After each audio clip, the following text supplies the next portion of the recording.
There we go. So welcome everyone. My name's Ellen Schwartzel and I'm your host this evening. I'm also a member of TFN's lecture team and the current TFN president. Let's begin by acknowledging the land and the people of the land. The Toronto Field Naturalists acknowledge this land through which we walk. For thousands of years, it has been the traditional land of the Wendat, the Seneca, and most recently, the Mississauga of the Credit River.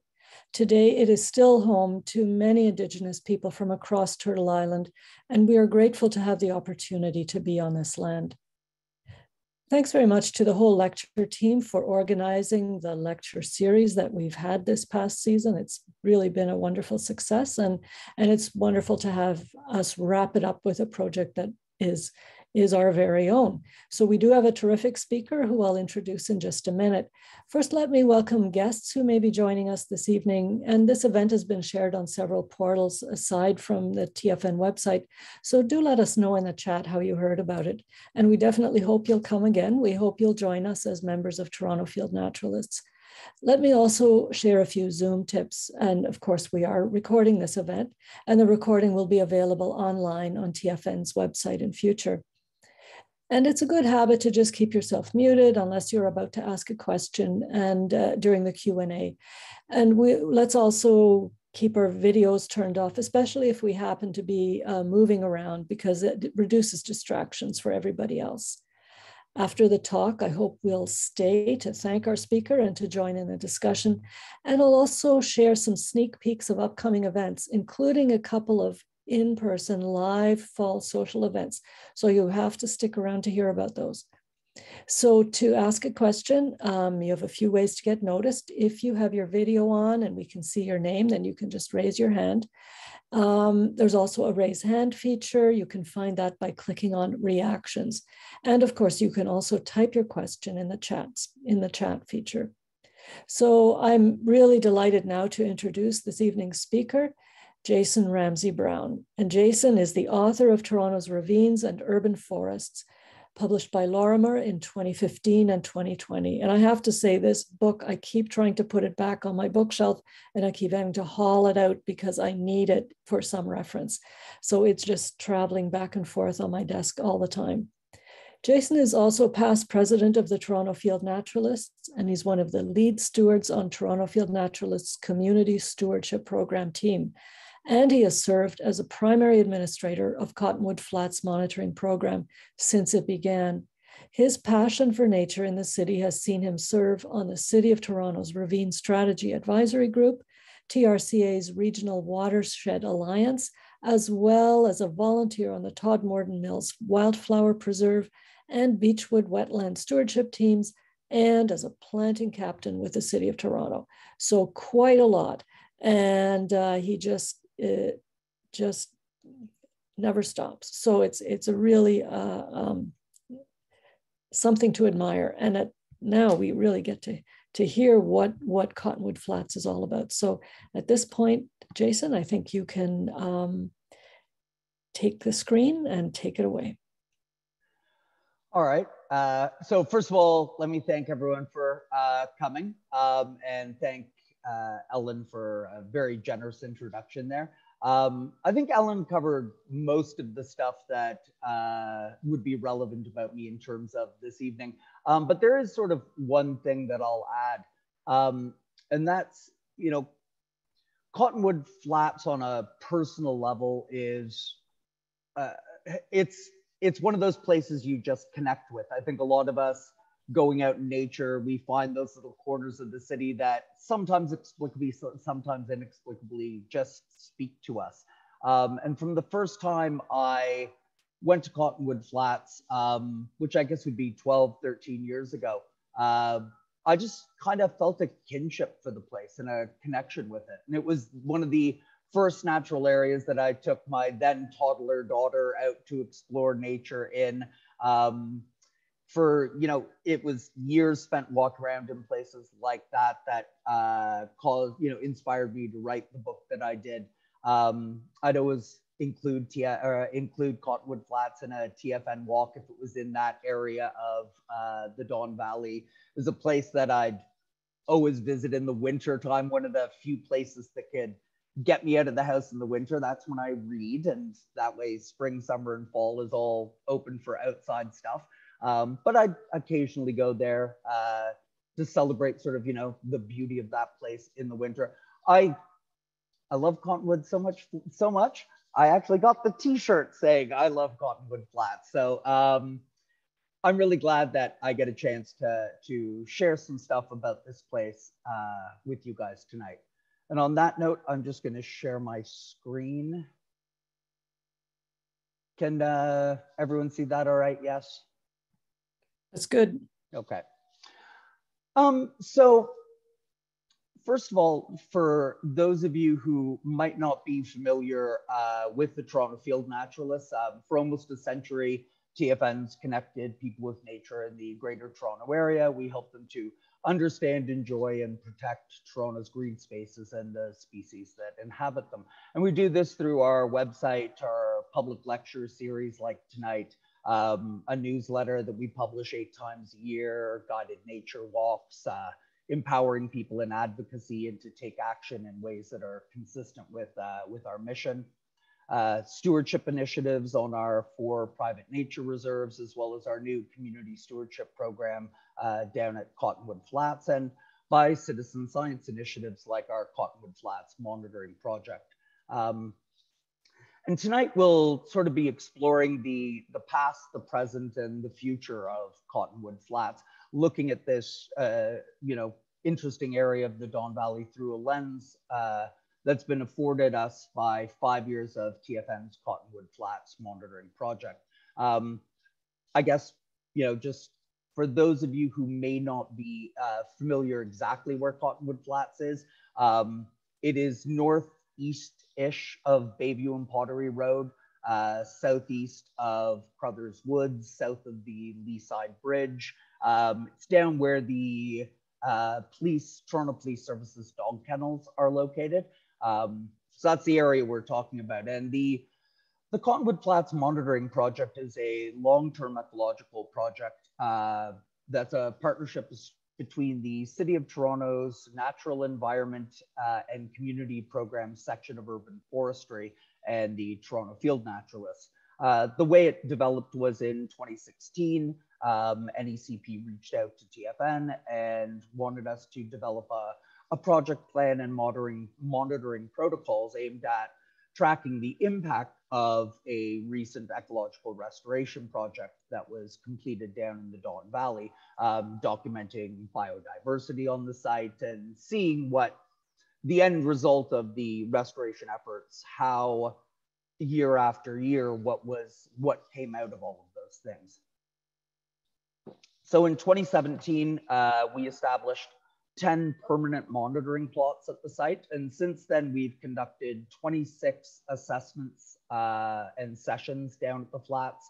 It's been about a combination of 500 hours of observations down there, where we've identified hundreds of species of plants and animals that call the flats home. And this data is used to determine plant and animal biodiversity in the area, to assess the overall trends in terms of species richness and abundance, to provide ecological enhancement recommendations that inform what the city's ongoing management of the area, including invasive species control, species introduction, habitat feature creation, and management.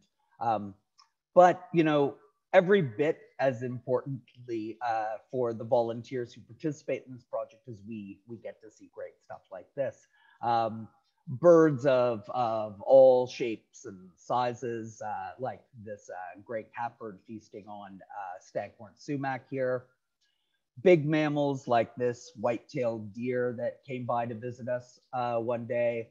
Small mammals like this eastern cottontail that was warrening in these post-industrial concrete slabs that are still on the site.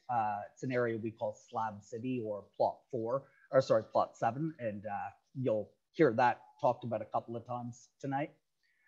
We get amphibians like our American toad friend here. We get mollusks like these frisky little snails, insects of all shapes and sizes. My favorite discovery over the last 5 years was this eastern-eyed click beetle, which I had never seen before 2018, and I found really quite both beautiful and fascinating. Tons of butterflies like the black swallowtail, and then less pleasurably, we get a whole lot of invasive species that get our attention down there. Exotics like this sea holly, an escape from somebody's nearby garden. Of course, beautiful native plants like this snake root, and perhaps best of all, the camaraderie and partnership of all of our fellow volunteers participating in a project that we all care so much about. So, in many ways, Cottonwood Flats shares a story with the rest of Toronto. A lot of the time we go to these natural areas, we think of them as remnants of a wilderness left behind, but in, roughly 96% of cases, the area that you're looking at as a natural area has been transformed and repurposed and reinvented again and again and again. The place you are standing, how it looks today, it would have looked radically different 50 years previously, and radically different than that 100 years ago, and 200 years ago, and 500 years ago. These places have long histories of use and reinvention and reuse. So returning these spots back to nature is an incredibly important endeavor in city building, and is part of the trajectory for us in terms of Toronto really taking a mantle as a world-class city and finding a better balance between the urban and the natural. So pre-European contact, we don't have any definitive evidence about what was going on in Cottonwood Flats specifically. Archaeological Services Incorporated, which is one of the big archaeological firms that works in the GTA, estimates that 8,000 heritage sites were destroyed just in the 40 years between 1951 and 1991. And that's when legislation with actual teeth was finally put in to protect these sites. But comparing Cottonwood Flats to similar areas in and around Toronto, the high volume of clay that's present throughout that area of the valley, the slopes, and the sort of what we know about the old trail systems that went through it, looking at the artifacts that were collected, it's pretty reasonable to assume that this section of the Don Valley would have been used seasonally for things like pottery production, material collection, fishing, things like that. Just north of Cottonwood Flats is a park called Brookbanks Park that some of you might know, and it hosted several archaeological digs in the 80s and 90s. And some of the stuff they unearthed there, the Royal Ontario Museum unearthed there, was really quite fascinating. One of the oldest meadow cache blades ever discovered. So that would have been dated from around 1000 BCE. And this little pebble that's on the slide right now, which they've dubbed the Milner Effigy Pebble, dated for about 4700 BCE. And it's considered one of the oldest human representations discovered in northeastern North America. So getting into European settlement around the 1700s, this would have, the Cottonwood Flats area would have been the stomping ground for Elizabeth Simcoe and Lieutenant Governor John Graves Simcoe. Around 1792, we see the area being referred to as Terry's Field, named after Partial Terry of the First Parliament of Upper Canada, who built a home nearby. And that home has been integrated into the Todmorden Mills Heritage Museum, which is maybe about a 15-minute walk south from Cottonwood Flats. So it's still in the general area. Around 1815, we have Major David Secord, who was Laura Secord's brother-in-law, building a sawmill on the banks of the Don River right in this area. around 1826, we have the Taylor family who owned huge tracts of land from Victoria Park straight over to what we now consider what we now call the Don Valley Brickworks or Evergreen Brickworks. So they opened up their middle mill around 1858 in the area. This background photo of the slide is the only surviving remnant of the Taylor family home in the Don Valley. It's about a 5-minute walk from Cottonwood Flats proper. And they called the house Beechwood, which is what the Beechwood wetland is named after. And that's Beechwood wetlands, maybe a 3 or 4 minute walk from Cottonwood Flats. So in more recent time, the industrial legacy becomes evident. We've got the builder of Casa Loma and one of the members of the Taylor family who open up the Sun Brick Company with a quarry on the other side of the Don River, directly opposite of Cottonwood Flats. In 29, we see the North Toronto sewage treatment plant finished, which is just north of the flats in Crothers Woods.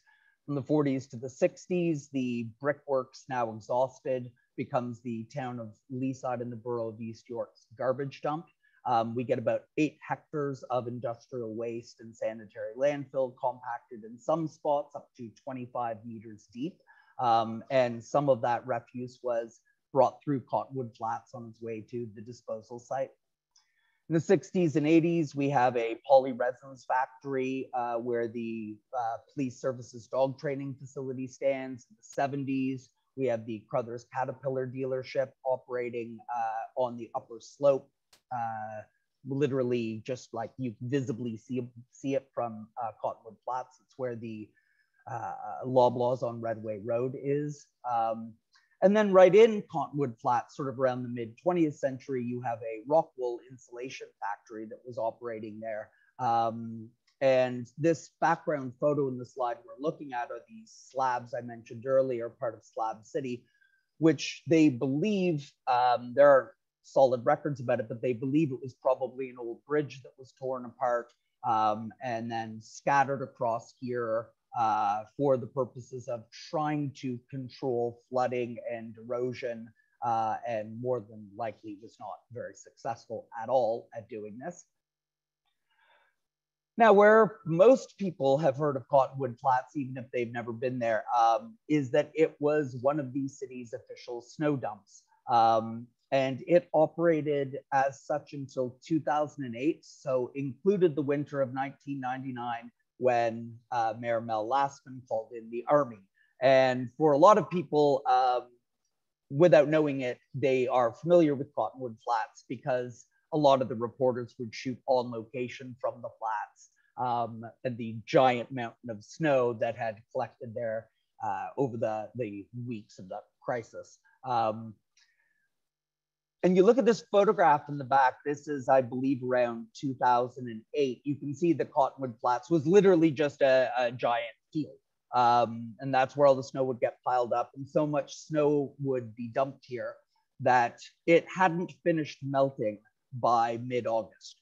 And you can only imagine with that much snow, the environmental impact on the site. We're talking a sea of antifreeze and cigarette butts and motor oil and garbage and stone and all kinds of all kinds of things scraped off the city streets and dropped into here to de-thaw over months and months and months and deposit itself here in Cottonwood Flats. So around 2009 to 10, groups like the Task Force to Bring Back the Dawn, the TRCA, the City of Toronto, private company like Scholin and Company, they developed and worked on a plan to bring nature back to Cottonwood Flats. The snow dump had been decommissioned, so this was a right place for a restoration project. As you can see from the image here, this is the original concept plan, and the original idea was to take the whole area and turn it into a wetland, turn it into a meander of wetland cells fed by the Don River, where water would flow in from one side and then flow out the other side. The idea being that it could, in part help manage flooding risks in the area, but could also help purify and clean some of the water that was there. They envisioned a meadow going along the Metrolink's tracks, observation points for people to be able to take in the area, since it would be a lot of the wetland wouldn't be open to human traffic. Now, this plan was not adopted largely due to budget constraints, but there was also a certain amount of ownership from the local community that had developed. People viewed it as their private dog park. They viewed it as a local park. And they were unthrilled, let's say, at the idea of that park being taken away and that park being turned into something that they could not use, and that didn't meet a recreational need for them. So what was built instead? A new plan was developed between 2010 and 2014 that would see the area become sort of a wildflower meadow and a piece of successional habitat. They took Slab City and they made it safe by removing and cutting rebar and reorganizing all of the debris on there so that everything would be safe and for people to interact with and walk on. But one of the key features was this approximately 1 acre songbird meadow that they built in Cottonwood Flats. And it was meant to provide safe space for ground nesting birds. By fully enclosing the area with permanent fencing, they hope to reduce opportunities for trampling and reduce opportunities for birds to get startled or chased by dogs or nests invaded. And it was just shortly after this opened, I went down to see what was going on. I met this one gentleman who was standing there, and you could see from across the flats that he was excited about something. He was unthrilled about something. And as I got to him, he started this conversation with me before I was even really close enough to hear him. But really what his point was, well, here we are, typical city. They've spent what, $2 million building this, and they can't even remember to put a gate on the dog park. And I always got a laugh out of it, obviously, but there's a really important lesson sort of in what that guy said that day, which is how hard it is for people to imagine something that exists in this city that isn't for us, something that exists in this city that is just for nature. And it's not infrastructure, it's not a park, it's not a recreational facility. It's simply a place for plants to grow and animals to live. And to me, that's sort of, one of the things that makes Cottonwood Flats most special is this tiny little songbird meadow, this experiment with what happens if we take a small pocket of nature and seal it off from general traffic, people just wandering in. Now, around 2020, part of the original 2010 plan was developed in the form of a small wetland complex down in the southeastern corner of Cottonwood Flats. What they did is they built these 3 small ponds. This is one of the shots here. The water for these ponds spills over from the Don River during times of big flooding or intense rain. But it's also fed, it's deep enough that they're fed largely by groundwater. So these are ephemeral ponds, which is to say, at some points the water level is really, really high. At some point, the ponds are absolutely dry. And that sort of unique dynamic makes it a very valuable habitat for a lot of different creatures, and it gives it a lot of use and habitat value.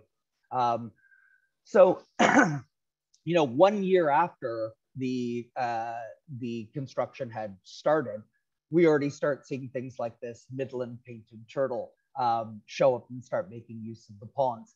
And this, just recently, I took an old bathtub and I buried it in my side yard because I wanted to grow buttonbush and a couple of other native plants that enjoy basically permanent moisture. And the next day, I went out to check on the buttonbush, and there was a green frog and an American toad swimming in the bathtub. And it reminded me very much of this turtle showing up. The idea that, you know, I don't necessarily think of toads and frogs and turtles as ranging creatures that have territory and they're going all over. I mean, I understand from an ecological perspective that that's true. But you think about your day-to-day life wandering around a place like the city, you know, where are they learning about these places? How are they discovering them? How are they so far away from a river that they find a pond? I find it sort of fascinating, the idea of turtles and frogs and toads staring out from the bushes, watching everything that we're doing, and waiting for new opportunities to open up, and how quickly they take advantage of new habitat opportunities the moment they become available. So a little bit now about the Cottonwood Flats monitoring project itself. This map here shows the overview of the flats itself, plus the 10 plots that I mentioned.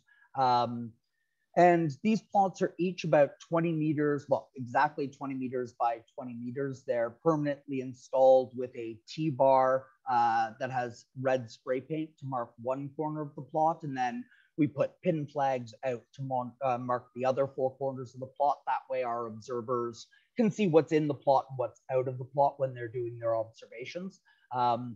These plot locations were selected for a variety of reasons based on human traffic patterns through the area, natural features, the post-industrial legacy of the site, what got planted where. So originally, the way the protocol worked is we would do 2 vegetation assessments a year and then 8 monitoring sessions a year. As of 2021, we altered that protocol to drop 2 of our early April sessions. So now we just do the 1 big vegetation assessment in July and then 5 monitoring sessions over the course of the year. And during this, all of these plots are visited and observed by our volunteers during each of these sessions. The dates our sessions are done are meant to align with previous biological inventories that were done by the TRCA and other organizations, and the protocols that we follow as we're monitoring this is meant to align with the TRCA, and EMANT protocols.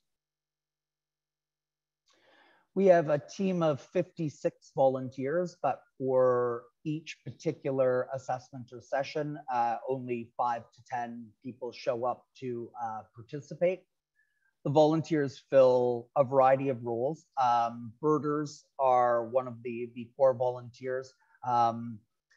Each monitoring session, so not our vegetation assessment, but the monitoring sessions, each start with a 10-minute bird circle observation. You can see the map on the right shows that the red dot in the center of the red circle is the bird circle, the monitoring area, and the red dot is where the volunteers stand.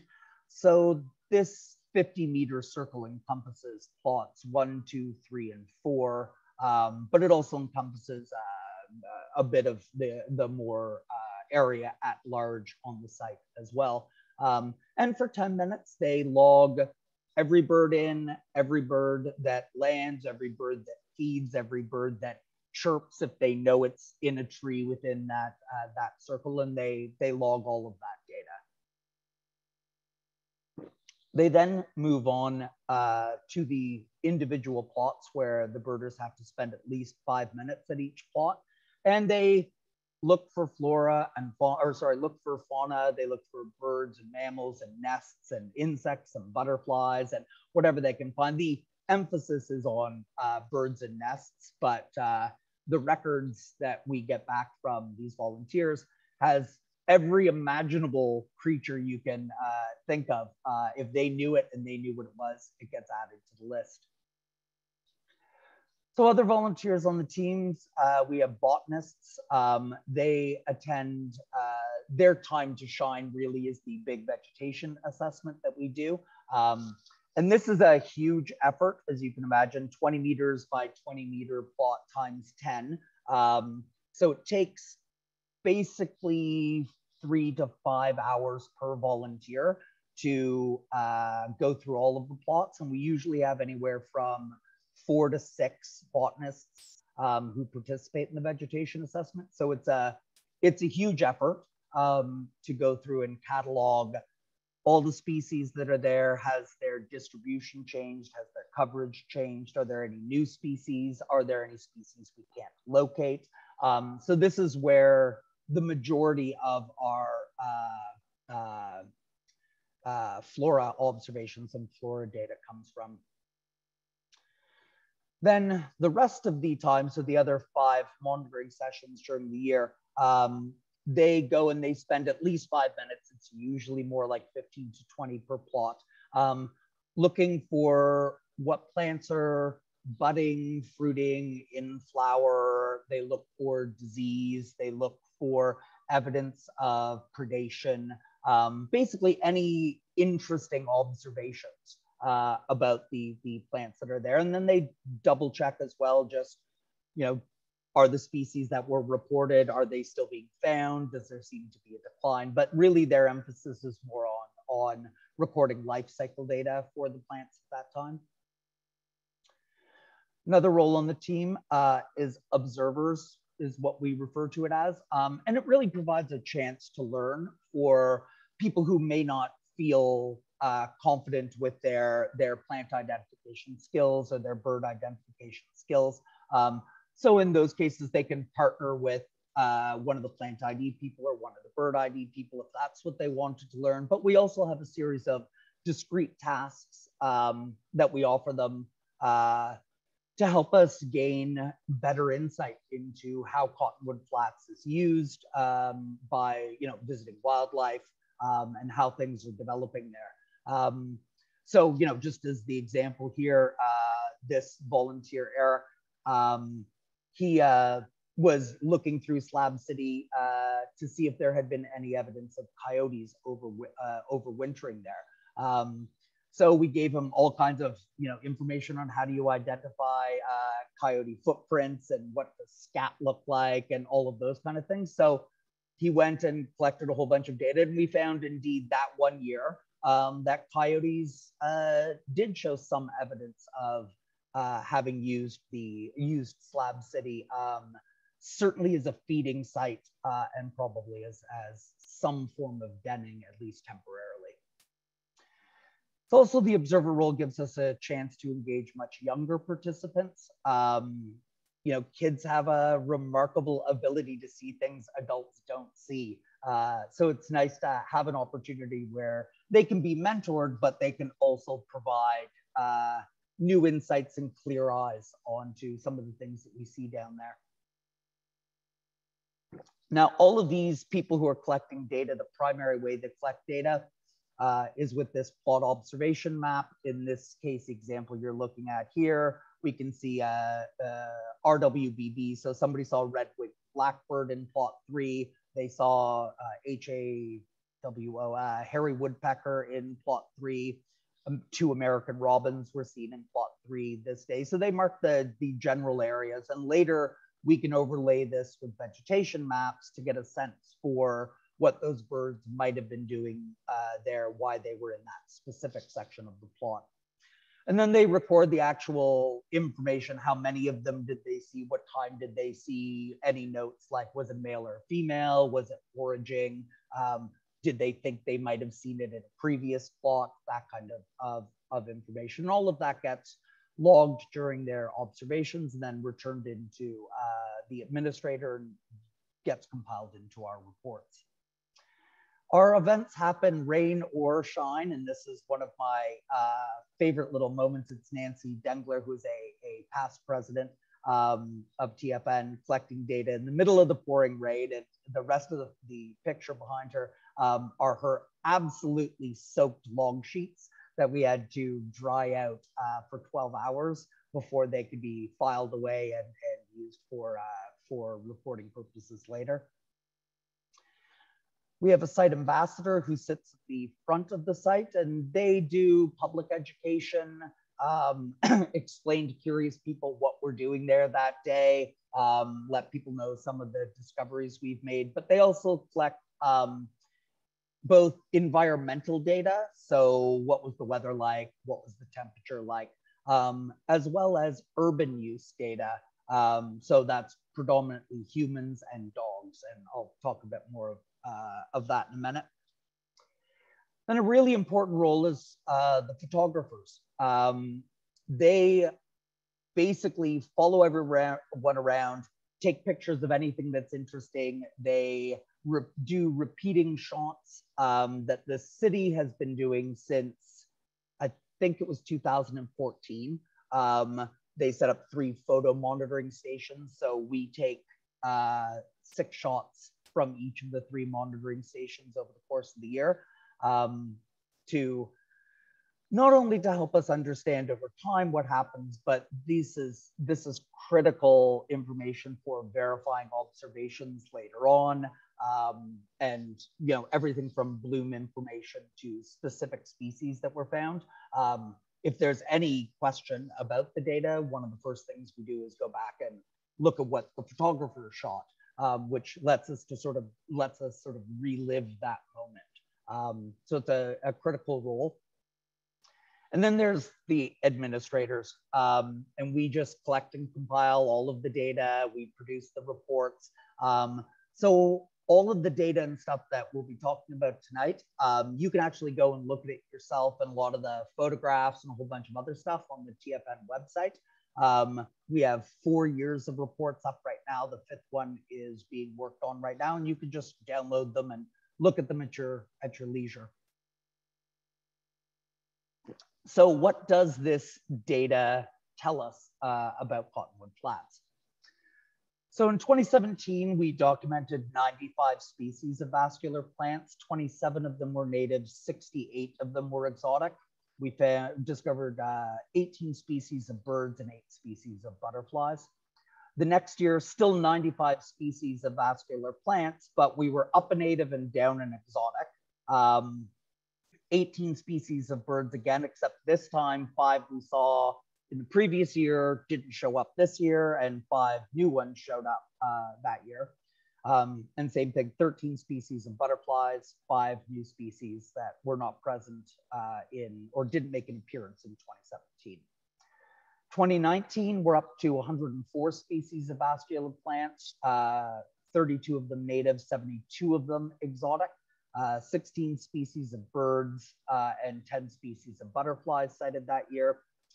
2020, now this was of course during the COVID pandemic. So our fauna data was much less robust than it usually is, but our vegetation assessment was in July, which was right between lockdowns. So we were able to do the full vegetation assessment and found 100 species of vascular plants, 32 native and 68 exotic. So 4 exotics had disappeared between 2019 and 2020. And we're still processing our 2021 data right now. So what does this say overall? Well, native flora, only about 30% of Cottonwood Flats is native species. The diversity of native species is increasing, but as a total of site species, natives are actually trending downward. And in terms of a total of coverage in the area, natives are also trending downward. The native tree canopy is generally dominated by eastern cottonwood and green ash, and at the herbaceous level, we consistently have tall goldenrod as the dominant native. For exotic and invasive flora, we're talking about 70% of Cottonwood Flats is actually exotic or invasive. That diversity is constantly fluctuating, but as a total percent of site species and of coverage, the non-natives are trending upwards. Buckthorn and black locust are the invasive tree canopy, the biggest contributors to that. And at the herbaceous level, it's mostly tansy as the dominant invasive. Now, previous to 2019, white sweet clover was a close second. It was rapidly taken over by dog strangling vine. And in 2021, based in part from the data TFN has been providing the city, and we could document how fast DSV was spreading, they arranged for a complete herbicide treatment.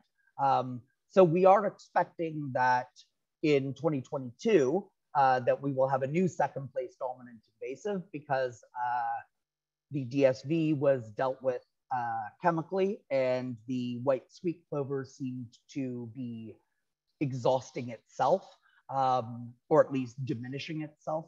So we'll be interested to see what the new second place invasive is. So fauna, 26 species of birds. Not surprisingly, red-winged blackbirds and American robins are what are most often cited. 14 species of butterflies have been documented. Cabbage white, most often cited. 2 species of mammal, the white-tailed deer and eastern cottontail, and then garter snakes and American toads round out the fauna list. Now, unlike a lot of these monitoring projects I mentioned, our site ambassador also collects human use data. And this is very rare for an ecological monitoring project. Most of the time, data on how human beings use the area is just as included. To us, this was an important part of the project. We feel in an urban environment, it's very hard to understand the ecology if you don't understand the influences on it. And let's just say Cottonwood Flats is an extremely high use area. The highest use day for 2 hours of observation, 190 people walked through Cottonwood Flats. And a separate day, but also in 2019, was our highest dog day. 76 canine visitors in 2 hours, 61% of them off leash. And that's pretty typical. Usually the number of off-leash dogs that we encounter versus on-leash dogs is, it's usually about 2 to 1. Only twice in 5 years have there ever been less off-leash dogs than on-leash dogs. So it gives you, a pretty sobering look at how intense Cottonwood Flats is used. But based on my own experience, I would say this is very representative of the city as a whole. You feel like you're out on this walk all, by yourself or with a couple of friends. You walk through this area, and unbeknownst to you, 2 minutes later, 3 more people do it. And 2 minutes later, 5 more people do it. And 2 minutes later, 1 more person does it. It gives us this sense of solitude, but the numbers show just, it's a flood of river and bone going through a lot of these areas. And hence why we need things like hardened trails and all the rest, is to survive that kind of pressure. The other thing you see in Cottonwood Flats a lot are fire pits. So one existed in 2017, 2 more had been built by 2018. All of them were removed by the city in 2021, and a new one has been built in 2022. And what's being burned in these fire pits? Well, all of the dead plant matter and decaying wood that would normally be feeding, the plants and the environment. That's what people are burning. So I mentioned photo monitoring. So just really quickly wanted to give you a sort of a sense of 2 of the primary ways we use this data. One of them is to give us a historic record of what the site looked over a year. So here we are, April 2017, then in June, then in July, then in August. So you can see how sort of these photo monitoring shots really give a sense year to year of how that's what was happening that year, and it helps sort of make sense of some of the data that we see. But it's also interesting to compare them year over year. So here's July 2017, and here's July 2021.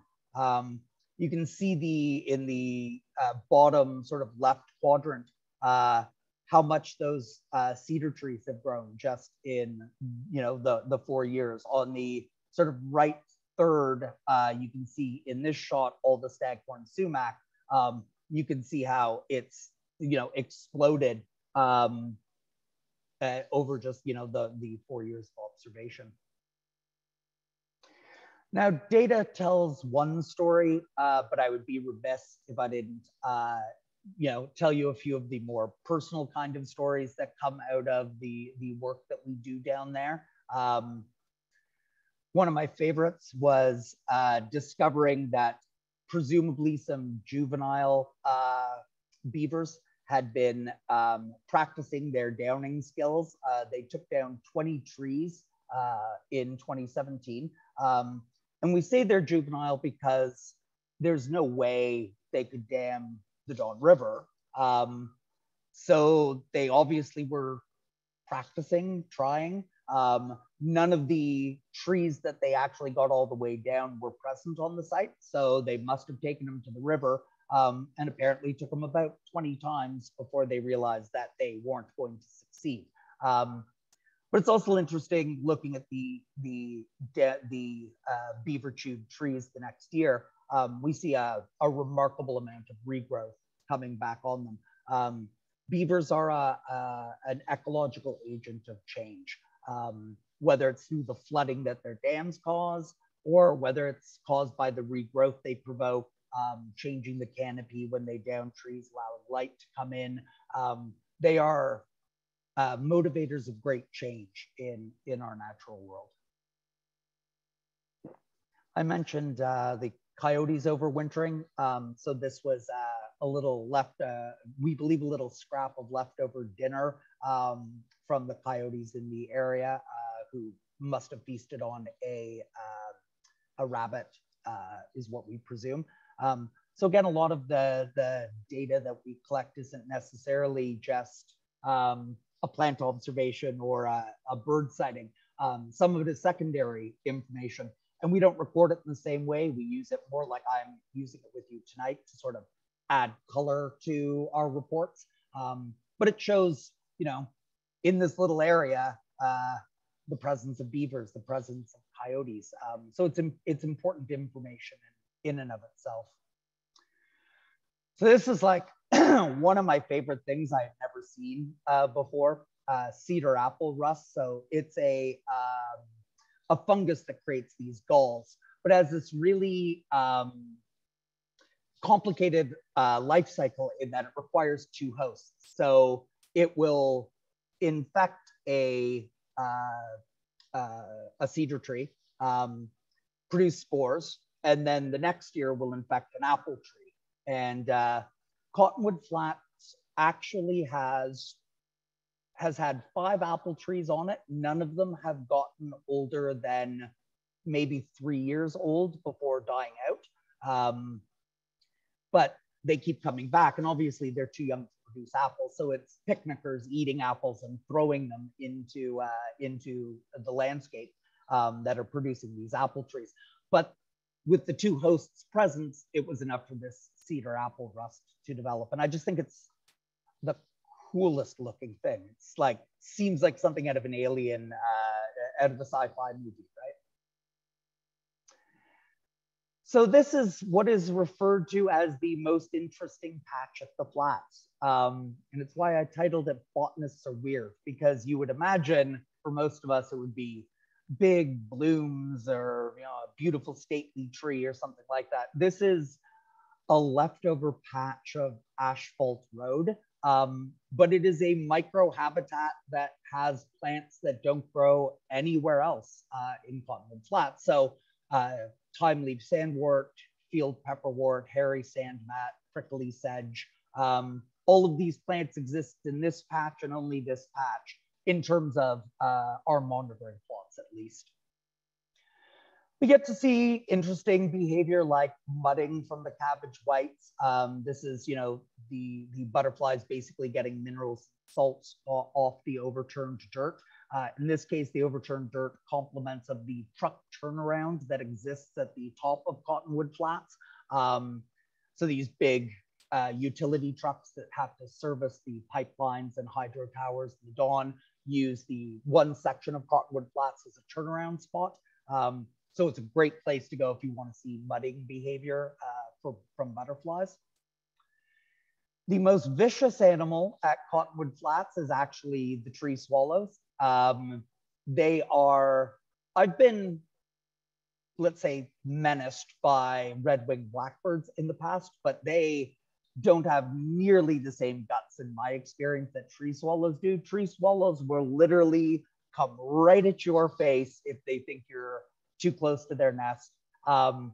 And almost every year that I've been at Cottonwood Flats during mating season, somebody gets swooped at by the tree swallows. Nobody's ever actually gotten hurt, but it can be pretty startling if you're not aware that they'll bail before they hit you. It can be quite startling.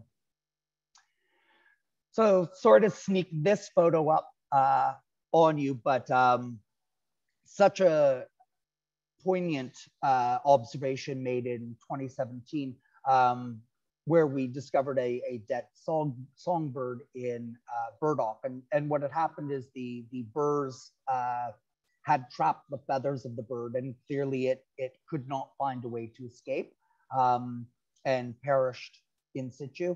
And you hear about this as a phenomenon, but to get a photograph of it was important from a data collection standpoint. It is a very powerful image to show people when talking about the threat that invasive plants pose to our natural areas. There's also some opportunities. This is not to say that invasives are good by any way, shape, or form. When there's 70% of the population is invasive, the birds make do with what they've got. It's the dandelion phenomenon. In the absence of anything else, well, that's better than nothing. And in this case, in the absence of a biodiverse population of native plants, even the dog strangling vine, grown in the right way, can provide home for somebody if they so choose to use it. Another weird discovery was yellow flowering DSV. Now, whether this was just an individual mutation or whether it actually represents a third type of dog strangling vine, we don't know. There are two dominant types of DSV in Toronto, but there is a third called white swallowwort that, according to the Natural Heritage Information Center, has only previously been spotted in 1904. A specimen was collected near Niagara Falls.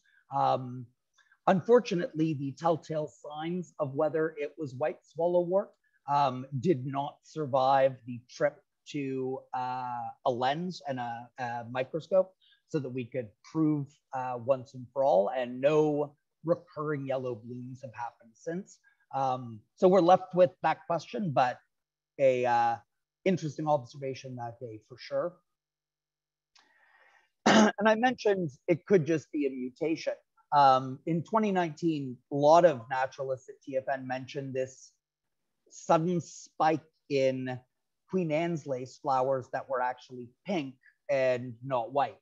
And we saw that down at Cottonwood Flats. We had never reported a pink Queen Anne's lace previously, and we've never done so since. But in 2019, there was a notable number of pink Queen Anne's laces down at Flats.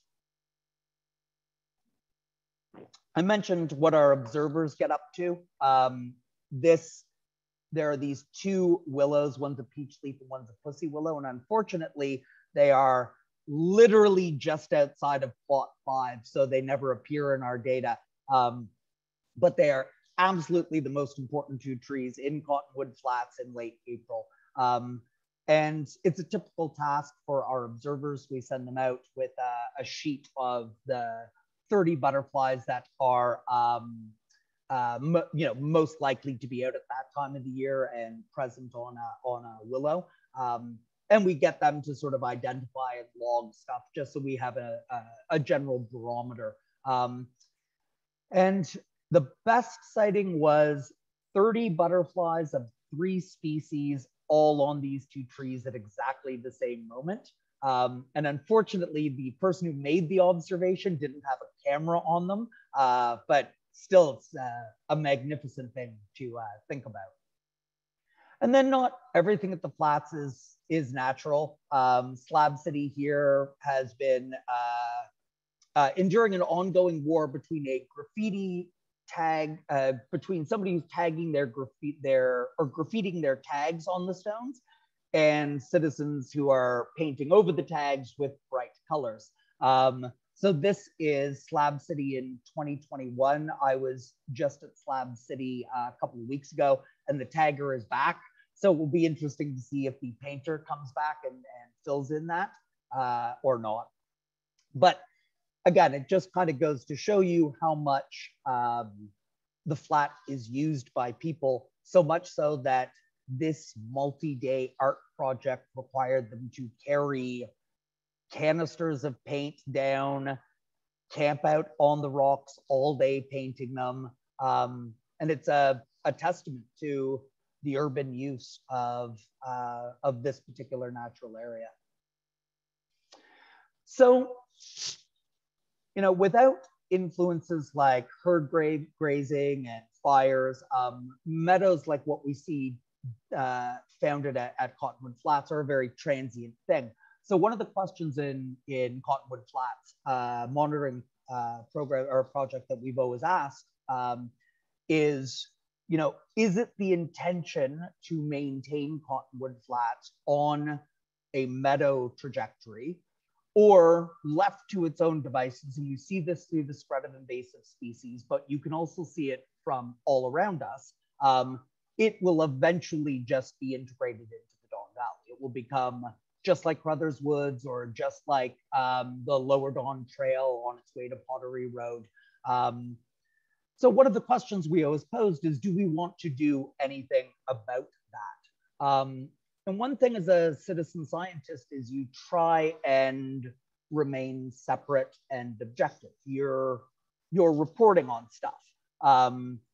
You're not there to save the environment. You're there to say what's happening with the environment and get people to make a decision about an investment in that area, or what do we want to do with that? What does it mean for this area to be special? What does it mean for this area to become an extension of Crothers Woods? So we kept posing that question, and through our restoration recommendations in the city, we did a couple of experimental stewardship events with NECP over the years. Did a tansy clipping event to start suppressing some of the tansy in 2021.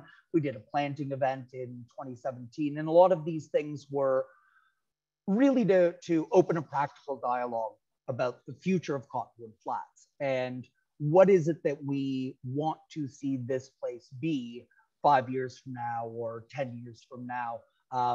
And what role does stewardship play in that? So I'm happy to say that in April of 2022, TFN agreed to adopt the role as team leader for a new City of Toronto Community Stewardship Program site down in Cottonwood Flats. And the way our stewardship team will work is a robust circle of citizen science and stewardship. The stewardship plan that we're enacting with CSP is hugely informed by the data that we've collected over the years. And our ongoing collection of data will allow us to document the efforts of stewardship in the area, so that we can both figure out the effectiveness of stewarding the site as a whole, but also it gives us an opportunity to experiment with specific things. So our stewardship plan for this year, we're meeting the first Tuesday of each month, May to October. Registration is required, so more at the very end, which is just a couple of minutes from now. But we're spending time this year focusing on Slab City, which is where the largest biodiversity of invasives are on the flats, and the fenced in site, which is plots 1, 2, and 3. Because again, that is such a precious, that songbird meadow is such a precious feature that it demands some attention and demands us to make the most of something that unique. This year we'll be looking to control tansy, buckthorn, dog strangling vine, crown vetch, and Japanese knotweed. And we will also, in the fenced in area, to make up for some of these invasives that are being removed, we're hoping to fill in the gaps using seeding as opposed to planting, including, we'll have about 10 species, but that includes wild bergamot, black-eyed Susan, and pearly everlasting. So I'll just call attention quickly to 2 specific plants that we're dealing with, and sort of how this brings a lot of these things together into a singular focus. So Japanese knotweed grows in plot 7. It grows all along the river there. It has been spreading for years. So its proximity to the river makes traditional control measures very impractical and potentially even damaging. So we're going to try routine cutting of Japanese knotweed, cutting it down every single stewardship session. So that'll be, 6 times a year. And then our Cottonwood Flats monitoring project team will be doing both photographic monitoring of the area so we can see what regrowth looks like over time, as well as taking height measurements and density measurements so we can figure out over time, are we seeing this repeated cutting of the Japanese knotweed? Are we seeing it exhaust the sugars in the root system of Japanese knotweed? Is that an effective strategy for removing it? But equally important is what happens to all the other plants, even if the Japanese knotweed is just suppressed. There was, I showed a photo of snakeroot earlier. It was present in plot 7 for a couple of years. It has disappeared as of 2020. We're interested to see if the Japanese knotweed is suppressed, will the snakeroot seeds in the seed bank germinate, and will they come back out?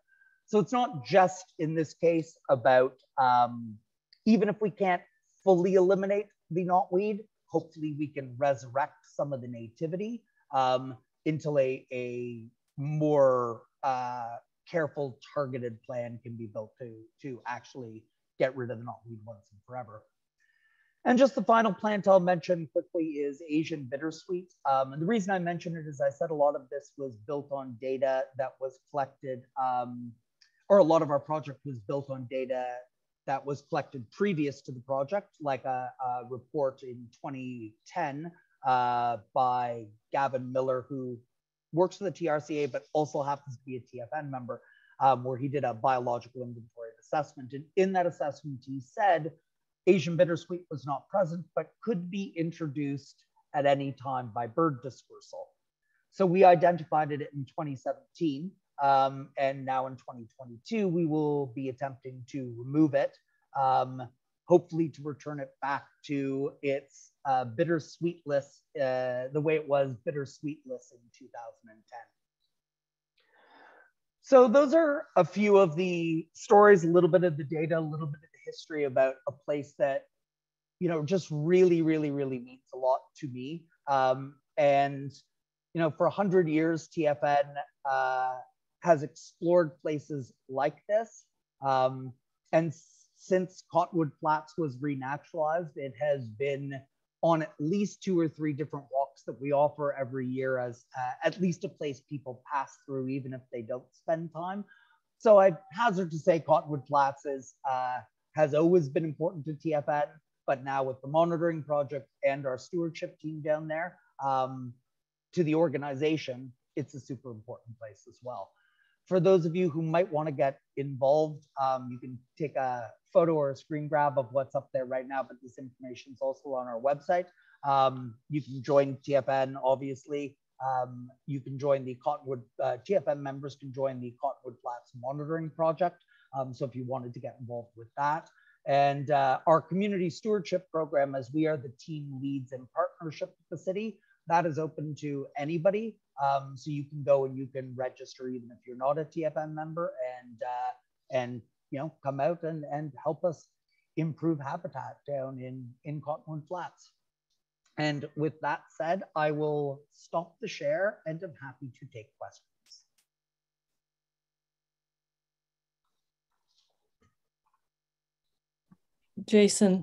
Jason, that was just fantastic. Thank you so much. That was just, I'm so glad that I asked you to do this, because I saw this over a year ago, and I knew we needed to see it. Can I just immediately jump in and be pragmatic? Do you need more volunteers this year, and what skill sets would you most be looking for? Well, for both of them, the volunteer opportunities are open to people of any skill level. As I showed on the monitoring project, we have roles for observers. We can pair you up with people who know what you're doing. And same thing on the stewardship side.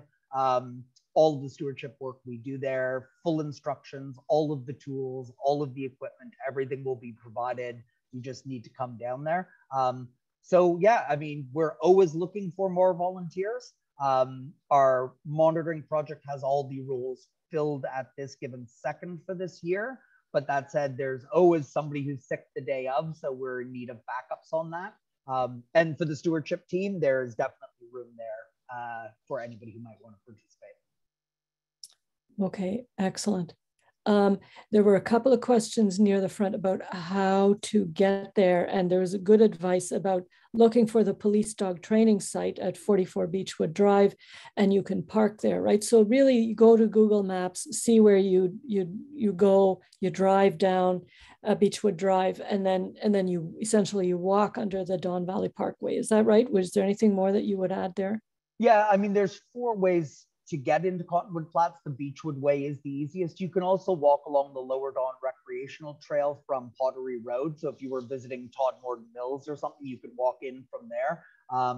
You can walk down from Redway Road, Crothers Woods area where the Loblaws is. So that's another way in. And if you were visiting the Forks of the Don, you can walk the Lower Don Trail down from there as well. But yeah, the 44 Beechwood Drive is, if you're going to type anything into Google Maps, that's your best bet. Okay. Sharon Lovett asks a good question. Do you have electronic monitoring through apps like iNaturalist or other sort of, do you have webcams there? So we have experimented with apps, but we do not depend on them for data. We depend on the expertise of the people who are there. The apps, generally speaking, are pretty hit and miss. They can be great, but so they're definitely a good tool for if you just don't know what you're looking at. Take a few pictures, record it in the app, and then we can discuss it later and walk back over for an ID if we need to. I created a fake webcam once and put it in one of the trees there to see if it would get stolen, and 24 hours later it had been stolen. So we have never deployed wet trail cams or acoustic monitors. But we are flirting with the idea of an acoustic monitor down there because we could at least recognize birds by sound. And it would be a lot easier for us to hide the acoustic monitor where people wouldn't be able to see it and steal it. But no, we have not deployed either of those in collection of our data either.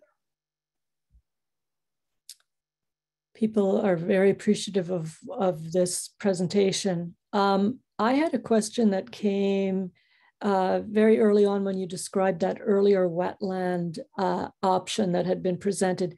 If you were to muse on that, I mean, what might that have become, or what did we miss, or what did we lose by doing that, or are you perfectly happy with what was actually built or designed?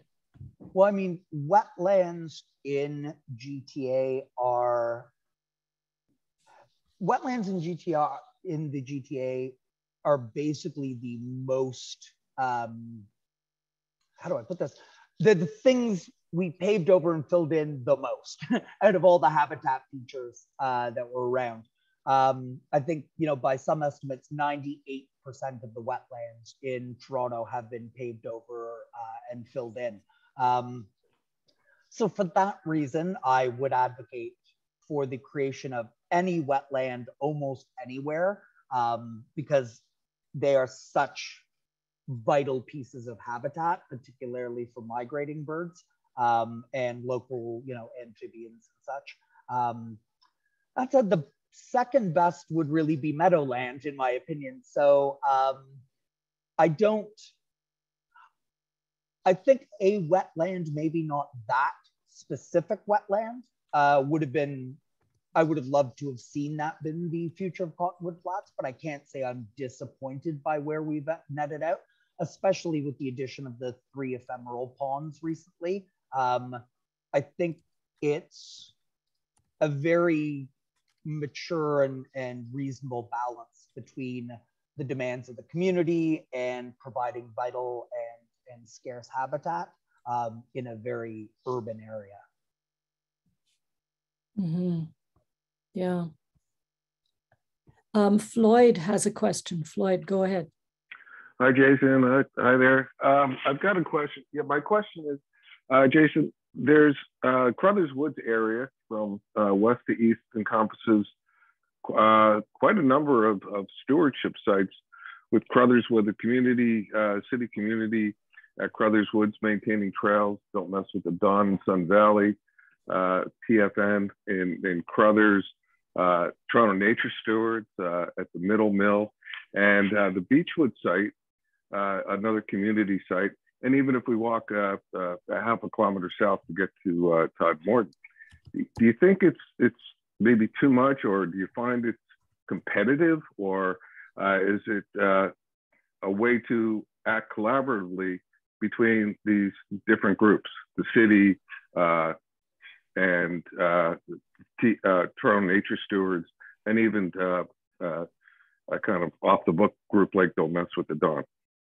So, I mean, a lot to unpack there. I mean, I would say that, first of all, I would say there can't be too much ownership and too much passion. There can't be enough concerned citizens who are responsibly being stewards and caretakers of our city. That particular area, I've served on the Todd Morton Wildflower Preserve Stewardship team. I also served on the Beechwood Wetland one, and put some time in on the Crothers Wood one over the last 10 years. But it was predominantly Beechwood and Todd Morton. And there's been nothing but collaboration and nothing but cooperation amongst those groups. So I would say that whether it's official or unofficial, everybody is, or most of the people in that area are on the same team, working towards the same goal. And this is sort of the other thing, you mentioned Todd Morton, which has a distinct stewardship model that was grandfathered in. You have the great work Toronto Nature Stewards is doing, and then the great work that the Community Stewardship Program is doing. I think a diversity of stewardship models will engage the most number of volunteers in the way that makes them want to participate. And I think that the diversity of these stewardship models is an advantage, because it allows different things to be tried, different ways of working, and different results. And it's through that collaboration, that friendship, that cooperation, and that communication with each other that we're going to learn from one another. Because in the end, we are all working towards the same goal. And if we can't learn to be friends and share data and make room for each other, then we're screwed. And pardon my way of saying it, but honestly, so yeah. You know what? From an old hippie man, it's the only thing I could say is right on, because I've worked in each and every one of those different programs, not the Toronto Field Naturalist program, but all the other ones. Before Don't Mess with Don, it was my stewardship was at Riverdale Park East in the community one. I live a couple of blocks away, and I participated in so many different events that the enjoyment and getting people out is a pleasure in itself, whether you're the volunteer or the volunteer organizer. So I'm very, very happy and pleased with the way you placed it. Thank you so much. Excellent, excellent. Yes, I think is well said. And if you consider, as Jason said, that you've got maybe 70% of plants are non-native, and that you have such incredibly intense human use of these areas. There's a lot of work, plenty of glory for all, really. So that's absolutely true. We're now at 8:16, and numbers are dropping off. So thank you so much, Jason, for really a terrific presentation. And we've got it captured, and people will be able to watch it. Yes, absolutely. Lots of applause for Jason, and do recommend it to your friends, because you'll be able to see it on TFN's YouTube channel coming up. And don't go away, because I just want to let you know about a few things that are happening in the coming months. So I hope that I can share this with you. Are people seeing this trumpeter swan?